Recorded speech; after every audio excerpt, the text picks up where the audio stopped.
and welcome to a new mini explores video in the village of Bulkeley, just south of Chester. And we're here to have a look at the Brassey Tribute Stones, a 180-year-old monument built to commemorate Thomas Brassey, the most prolific railway engineer of his time, who was born just up the road from this site. So the monument consists of 4 inscribed sandstone pillars linked by iron straps that were erected around an oak tree that was planted in 1845 to commemorate his 40th birthday. So as I said, Thomas Brassey was a prolific civil engineer who would go on to build a third of the UK's railways by 1847 and 5% of the total railway system across the globe. The growth of the tree would uproot the stones and they would be forgotten about until 2007, when they were relocated from the Bulkeley Grange estate that he owned to the present site. But who exactly was Thomas Brassey? After Britain's railway mania, he would go on to build 3/4 of the lines in France and also lines in Europe, Canada, Australia, South America and India.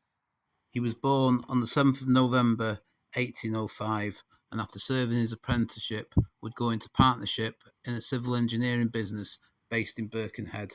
He was persuaded to go into railway construction by none other than George Stephenson after Brassey's company provided the stone to build the Sankey Viaduct in Newtonley Willows, the world's first railway viaduct. The first contract he won was to build a viaduct and 10 miles of line at Penkridge in Staffordshire.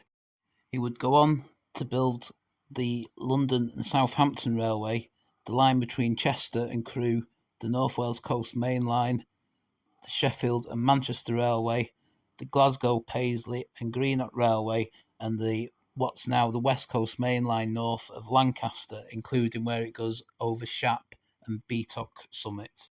He would go on to build railways around the world, but his endeavours were not just connected to railways. He also built docks in Barrow, Birkenhead and London, and part of the London sewerage system. By 1854, he was in a position to provide financial backing to Isambard Kingdom Brunel to build the Great Eastern, then the largest ship in the world, and he was also involved when the ship was used for the laying of the world's first transatlantic telegraph cable.